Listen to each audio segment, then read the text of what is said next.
Hello dear student, welcome to MB computer institute. आज हम शुरू कर रहे हैं एक नया topic, introduction to Microsoft Excel. Excel एक ऐसा सॉफ्टवेयर है जो हर ऑफिस, स्कूल, कॉलेज और बिजनेस में काम आता है।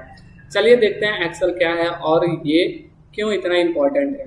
एक्सेल क्या है? माइक्रोसॉफ्ट एक्सेल एक स्प्रेडशीट सॉफ्टवेयर है।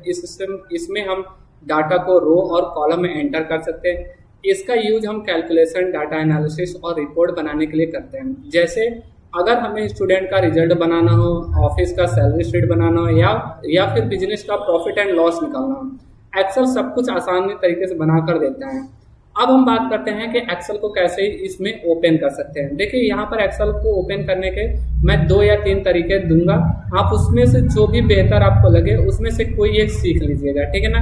तो यहाँ पर मैं इसको मिनिमाइज कर दे रहा हूँ। अब मैं एक्सेल को ओपन करने का तरीका बता रहा हूँ। देखिए यहाँ पर है मेरे पास स्टार्ट बटन, यहाँ स्टार्ट बटन है, आपको यहाँ दिख रहा होगा। अगर आपको विंडोज 10 होगा या फिर विंडोज 7 होगा तो यहाँ पर स्टार्ट बटन देखने को मिलेगा, ठीक है। तो यहाँ पर ये विंडोज 11 है तो इसमें क्या मिल रहा है, स्टार्ट बटन। यहाँ पर आप यहाँ पर क्लिक करिए स्टार्ट बटन को और तुरंत आके यहाँ पर सर्च कर लीजिए, या फिर आपको विंडोज 10 में आपको स्क्रॉल करने को मिलता है, ठीक है ना। तो आपको क्या करना है, एक्सेल को आपको वहां पर ढूंढ लेना है। तो यहाँ पर मैं एक्सेल लिख दे रहा हूँ, ठीक है ना। यहाँ पर एक्सेल जैसे मैंने लिखा, देखिए एक्सेल आकर यहाँ पर ओपन करने का दे रहा है, ठीक है। तो ओपन आप यहाँ पर से कर लीजिए। अब ये एक्सेल ओपन करेंगे, इस तरीके का इंटरफेस आपको देखने को मिलेगा। अब दूसरा तरीका यहाँ पर यह है कि कीबोर्ड से विंडोज के साथ आर बटन को प्रेस करना है। यहाँ पर देखिए ये रन बॉक्स है, इस रन बॉक्स में आपको यहाँ पर विन वर्ड जो ये लिखा हुआ है यहाँ पर एक्सेल टाइप कर देना है। अगर आपके केस में कुछ नहीं लिख रहा है तो आप यहाँ पर एक्सेल यहाँ पर टाइप करिएगा। अच्छा हाँ, एक चीज और, यहाँ पर इसी रन बॉक्स को आपको डायलॉग बॉक्स भी बोला जाता है। यहाँ पर ओके जैसे ही करेंगे, देखिए यहाँ पर आपका इस तरीके का आपका फिर से इंटरफेस देखने को मिला और आपका ये एक्सेल ओपन हो गया। ये था दूसरा तरीका। तीसरा तरीका क्या है, देखिए यहाँ पर राइट क्लिक करिएगा, ध्यान में रखिएगा, यहाँ पर राइट क्लिक करिएगा और यहाँ पर माइक्रोसॉफ्ट एक्सेल जैसे यहाँ पर क्लिक करेंगे, देखिए यहाँ पर आ गया। तो मेरे पास पहले से ऑलरेडी यहाँ पर देखिए न्यू माइक्रोसॉफ्ट एक्सेल, यहाँ पर ये भी न्यू माइक्रोसॉफ्ट एक्सेल, मतलब पहले से मैंने बना के रखा हुआ है, ठीक है ना। तो यहाँ ये तीसरा बन गया है अब। तो यहाँ पर पहले से ही बना हुआ था, ठीक है ना। आप यहाँ से ऐसे बना लीजिएगा, इसका शॉर्टकट बना लीजिएगा और यहाँ पर जैसे ही क्लिक करेंगे तो आपका ऐसा इंटरफेस देखने को मिलेगा। अब ये एक्सेल के अंदर की बात है, ठीक है ना। अगर मैंने यहाँ पर विंडोज के साथ आर बटन को प्रेस करता और यहाँ पर एक्सेल टाइप करके एंटर कर देता, तो अगर ब्लैंक वर्कबुक पर जाता यहाँ पर तो भी यहीं पर आते हैं, ठीक है ना। तो आप चाहे वहां से कर लीजिए चाहे यहाँ से कर लीजिए। अब देखिए यहाँ पर आपको देखने को मिलेगा ये एरिया जो ऊपर था, जहां तो मेरा कर्सर जा रहा है, ये सब टाइटल बार के हिस्से में आते हैं, ठीक है ना। तो ये टाइटल बार में यहाँ पर देखिए 2-3 चीजें आपको याद होनी चाहिए और आपको ये आना चाहिए। तो सबसे पहला यहाँ पर होता है क्विक एक्सेस टूल बार। इस क्विक एक्सेस टूल बार के अंदर सेव है, यहाँ पर अंडू है, यहाँ पर रीडू है और ये ओपन है, फाइल को ओपन किया जा सकता है, ठीक है ना। इसके अंदर यहाँ पर क्विक एक्सेस टूल बार में और भी जो चीजें आपको ऐड करना है वो आप यहाँ से ऐड कर सकते हैं। यहाँ पे देखिए बुक 1 लिख रहा है एक्सेल में। कई बार आप लोगों ने यहाँ पे देखा होगा कि जैसे डॉक्यूमेंट 1 लिखा है और ये किसके अंदर लिखा रहता है, विनवर्ड के अंदर। तो इसका मतलब ये होता है कि जब भी हम कभी फाइल को सेव करेंगे तो ये जो बुक 1 की जगह पर होगा वो फाइल का नाम शो करने लगेगा और यहाँ पर एक्सेल लिखा ही रहेगा ऑटोमेटिक, ठीक है ना। ये होता है सर्च बार। अब सर्च बार बताने से पहले मैं आपको कुछ चीजों के बारे में पहले बता दूं, तब उसके बारे में सर्च बताऊंगा, ठीक है ना। ये सर्च कैसे यूज किया जाता है। ये 3 बटन दिए ही जाते हैं। तो पहला बटन का नाम है यहाँ पर मिनिमाइज बटन, ये होता है मैक्सिमाइज और रिस्टोर बटन, इसको क्लोज किया जाता है। अब इसका प्रैक्टिकल, अब ये मिनिमाइज बटन कैसे यूज किया जाता है। मिनिमाइज बटन का तब यूज किया जाता है जब हमको टास्क बार पर कोई चीज को लाना होता है। जैसे हमारा ये एप्लीकेशन है एक्सेल का, तो इसको हमको क्या लाना है, इसे टास्क बार पर। तो हम क्या करेंगे, मिनिमाइज जैसे क्लिक करेंगे यहाँ पर टास्क बार पर आ गया। अब हम इसको जैसे लेफ्ट क्लिक करेंगे यहाँ पर देखिए ये फिर से ओपन हो गया, ठीक है। फिर ये क्या है, रिस्टोर के फॉर्म में हो, अभी ये रिस्टोर को बता रहा है, ठीक है ना। अब इसको ऐसे फुल स्क्रीन पर करना चाहते हैं, यहाँ पर क्लिक करिए, मैक्सिमाइज हो गया, ठीक है। और ये होता है क्लोज जब हम सारा काम कर लेते हैं, ठीक है ना। जैसे अगर हमको एक्सेल के अंदर जो भी चीज हमको बनाना हो गया, जैसे अटेंडेंस शीट बनाना हो गया या फिर प्रॉफिट लॉस बनाना हो गया, डिस्काउंट का कोई चीज बनाना होगा, बना लिए, या फिर कोई भी हमने प्रैक्टिस कर लिया, कुछ भी समझ लिया, ठीक है ना। इसके अंदर तो हम क्या करेंगे, अगर हमारा काम खत्म हो गया एक्सेल के ऊपर से तो हम यहाँ पर क्लोज कर सकते हैं, ठीक है ना। तो यहाँ पर जैसे क्लोज मैंने कर दिया। एक बार फिर से मैं ओपन कर रहा हूँ यहाँ पर, ठीक है। अब इसके जस्ट यहाँ पर आएंगे, ये देखिए file, home, insert, draw, page, ये फार्मूला और डाटा है। तो ये सब क्या दिखा रहे हैं आपको, ये ध्यान में रखिएगा, ये मेन्यूज है, इसको बोला जाता है टैब भी बोले जाता है और मेन्यूज भी बोल जाता है। अब इसी के अंदर देखिए यहाँ पर ये व्हाइट कलर की आपको पट्टी दिखने को मिल रहा होगा। ये व्हाइट कलर का पट्टी क्या होता है, ध्यान में रखिए, इसको रिबन बोला जाता है। देख रहे हैं यहाँ से यहाँ तक का व्हाइट कलर की पट्टी, और इसी रिबन में आपको देख रहे होंगे यहाँ पर क्लीबोर्ड ग्रुप है। ध्यान में रखिएगा, ये होम मेन्यू के अंदर का ये क्लीबोर्ड ग्रुप है, ये फॉन्ट ग्रुप है, अलाइनमेंट ग्रुप है, नंबर ग्रुप है, स्टाइल ग्रुप है, सेल है, एडिटिंग है, एड इंसर्ट है ना। तो ये सब ग्रुप है, और इन ग्रुप के अंदर देखिए यहाँ पर छोटे ऑप्शन लिख रहे हैं, छोटे छोटे ऑप्शन देख रहे हो, कट, कॉपी, फॉर्मेट, पेस्ट, ये सब हो गया। फॉन्ट के अंदर यहाँ पे देखिए बहुत सारे ऑप्शन है, ठीक है ना। तो ये सब ऑप्शन है, आपको इनको अलग अलग ऑप्शन का प्रयोग करना सीखना पड़ेगा। प्रैक्टिकल जब मैं करके दिखाऊंगा कि कैसे कैसे यूज होता है, ठीक है ना। अब यहाँ पर मैं बात करता हूँ, ये क्या है, यहाँ पर ये देखिए ध्यान में रखेंगे, ये नेम बॉक्स बोला जाता है। ये इसके जस्ट राइट में देखेंगे यहाँ पर फार्मूला बार होता है, ठीक है ना।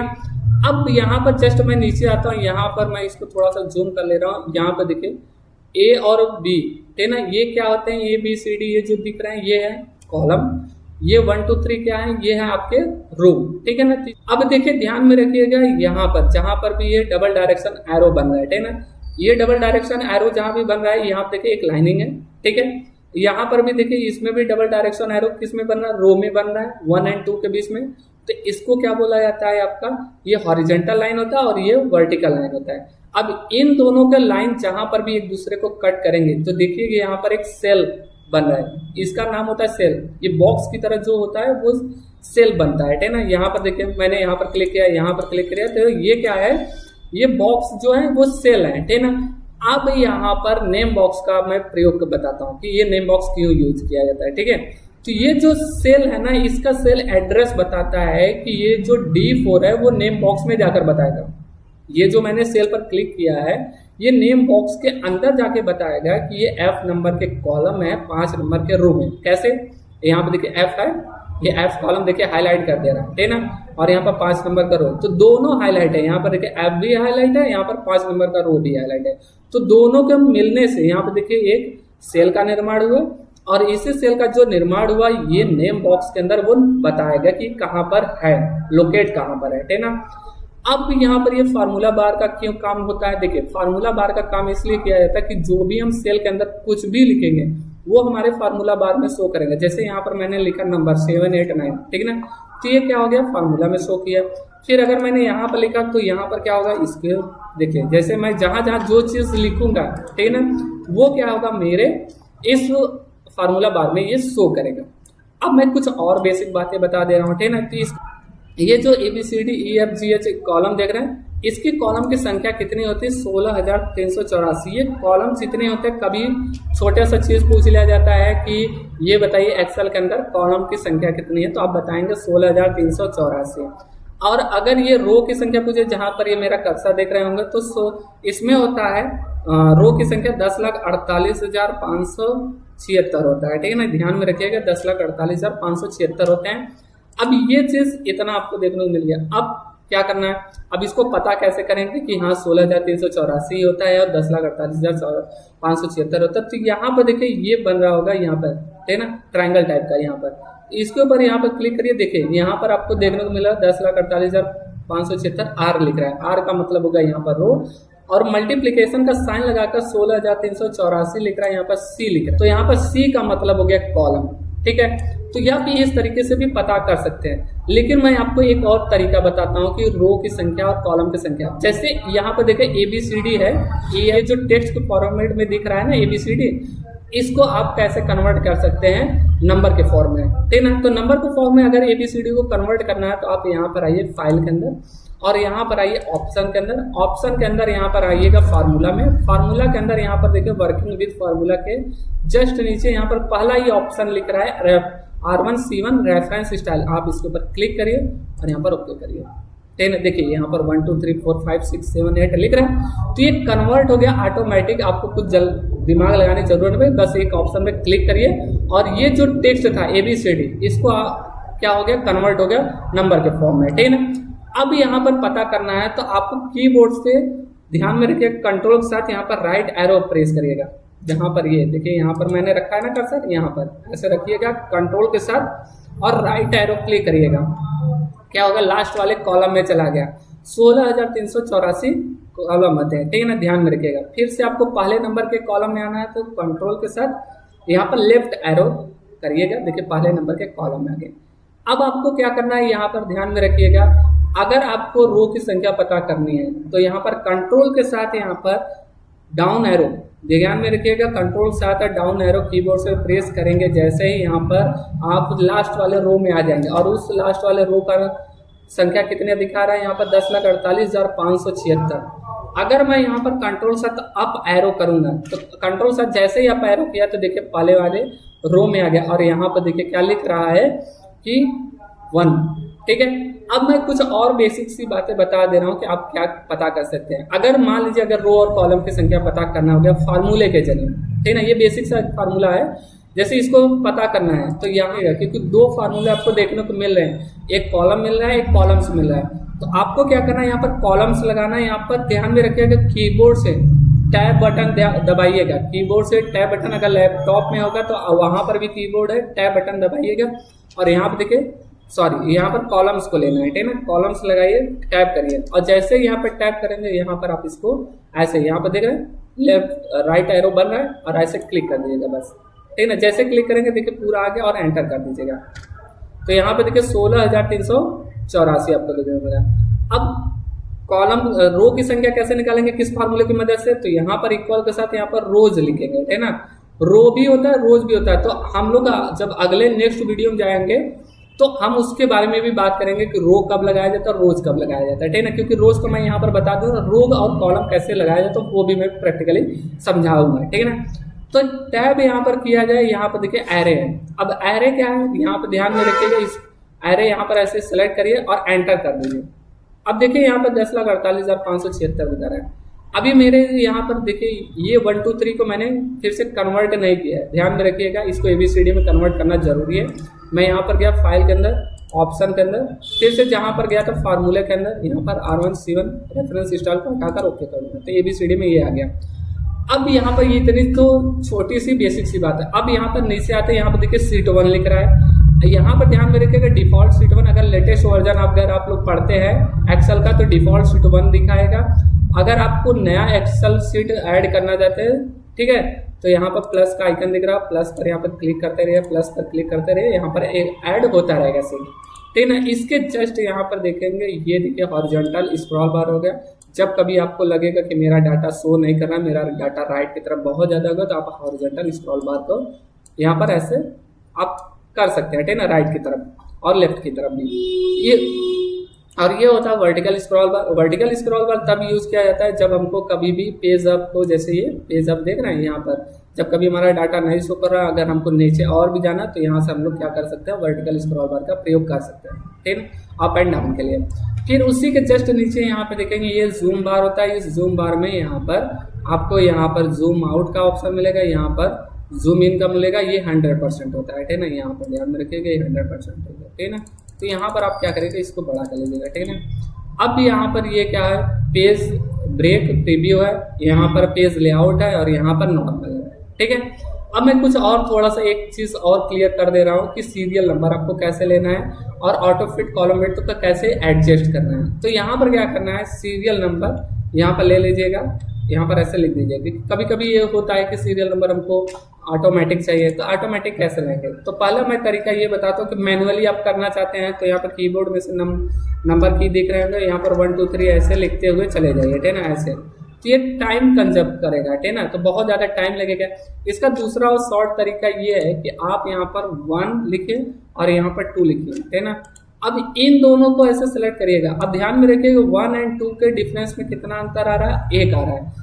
तो 1 आ रहा है, इसको जैसे ड्रैग करेंगे तो देखिए हर एक चीज़ों के बीच में 1 का डिफरेंस दिखेगा और ऐसे ही नंबर क्या करेगा, ऑटोमेटिक ये फिल करता हुआ चला जाएगा। अब तीसरा तरीका यहाँ पर क्या होता है, ध्यान में रखिएगा। एक तरीका ये है कि आप 1 को ऐसे लिखिए और यहाँ पर जाइए और यहाँ देखिए ऐसे। तो इसके कीबोर्ड के अंदर यहाँ पर जैसे कंट्रोल दबाएंगे तो देखिए प्लस के ऊपर एक और प्लस है, तो इसका मतलब क्या होता है कि एक में एक और ऐड कर दिया जाएगा एक, तो एक में एक और एक ऐड करेंगे तो दो बनेगा, दो में एक ऐड करेंगे तो तीन बनेगा। ऐसे ही क्या करेगा, यहाँ पर ड्रैग कर दीजिएगा, इसको ऐसे पकड़ के नीचे कंट्रोल को दबाए रखिएगा, लेफ्ट क्लिक को होल्ड रखिएगा और उसको नीचे ड्रैग करेंगे तो क्या होगा, आपका सीरियल नंबर ये भी मिलेगा। फिर उसके बाद एक सबसे आसान तरीका होता है, चाहे जितना आप गिनती ऐसे ड्रैग करने की भी जरूरत नहीं पड़ेगी। आप क्या करेंगे, यहाँ पर फॉर्मेट में जाइए, फॉर्मेट के अंदर यहाँ पर आप यहाँ पर एडिटिंग के अंदर है, एडिटिंग के अंदर यहाँ पर देखिए फील का ऑप्शन मिलेगा और यहाँ पर देखिए सीरीज का, ठीक है। लेकिन इसमें एक चीज दिक्कत ये होगी कि अगर डायरेक्ट आप करने की जाएंगे तो नहीं होगा। आप क्या करिए, यहाँ पर 1 लिखिए, फिर उसके बाद यहाँ पर क्लिक करिए, आप यहाँ पर फील के अंदर जाइए, तब सीरीज के अंदर जाएगा, यहाँ पर कॉलम करिए। कॉलम क्या है, ये डी नंबर का कॉलम है, क्योंकि रो अगर मैं लूंगा तो ये 2 नंबर के रो में ऐसे फिल करते हुए चला जाएगा। तो मैं क्या करूंगा, कॉलम पे आऊंगा, क्लिक करूंगा, यहाँ पर स्टॉप वैल्यू में अगर मुझे 100 तक चाहिए गिनती, ठीक है ना, काउंटिंग में अगर मुझे 100 तक चाहिए तो यहाँ पर मैं ओके करूंगा तो देखिए ऑटोमेटिक ये फिल कर दिया, ठीक है ना, 100 तक, ठीक है ना। ये तो आप इस तरीके से सीखें। अब देखिए कुछ चीज़ों को मैं थोड़ा सा बेसिक्स और क्लियर कर दे रहा हूँ कि ये जब बेसिक टू एडवांस चल ही रहा है तो इसमें मैं थोड़ा सा बेसिक्स की और बात कर दे रहा हूँ, ठीक है ना। तो बेसिक्स की और बात में क्या है, जैसे यहाँ पर मैंने लिखा बच्चों का नाम, वो स्टूडेंट नाम है, क्योंकि स्टूडेंट नाम मैंने जैसे लिखा, ठीक है, स्टूडेंट नेम जैसे मैंने लिखा, तो ये यहाँ पर आपको एक चीज़ देखने को मिला कि ये जो स्टूडेंट नेम है ये सेकंड वाले कॉलम में चला जा रहा है, ठीक है ना। ये पहला वाला मैं कॉलम मान ले रहा हूँ, एफ वाले कॉलम से वो जी वाले कॉलम में चला जा रहा है। तो अब ये ऐसा लगेगा कि यार उसमें चला गया, तो ऐसा नहीं होता है, ठीक है ना। करना क्या है, यहाँ पर आइए, ये देखिए एफ और जी कॉलम के बीच में यहाँ पर देखिए डबल डायरेक्शन एरो करना है, इसको बस पकड़ के थोड़ा सा ऐसे कर दीजिएगा, ठीक है। तो स्टूडेंट नेम हो गया। अब करना क्या है, इसको ऐसे रख दीजिए, देखिए अभी भी वैसा लग रहा है। तो आप यहाँ पर आएंगे एफ और जी में, यहाँ पर देखिए डबल डायरेक्शन एरो बनेगा, इस एरो यहाँ पर ये वर्टिकल लाइन पर डायरेक्ट यहाँ पर क्लिक कर दिया, डबल क्लिक, ठीक है ना। तो देखिए यहाँ पर क्या होगा, एडजस्ट कर लिया, ऑटोमेटिक एडजस्ट हो गया, उतना ही। लेकिन अगर आपको ऐसे नहीं करना है, ठीक है ना, तो यहाँ पर क्या करिएगा, इसको ऐसे इसमें क्लिक करिए, यहाँ पर आइए फॉर्मेट के अंदर, ऑटो फिट कॉलम फिट के अंदर है, देखिए इससे भी एडजस्ट हो गया। तो यहाँ पर क्या हो गया, 3 तरीके मैंने बताया कि कैसे आप किसी भी नाम को एडजस्ट कर सकते हैं, सीरियल नंबर को बताया, ठीक है ना, रिबन के बारे में बताया।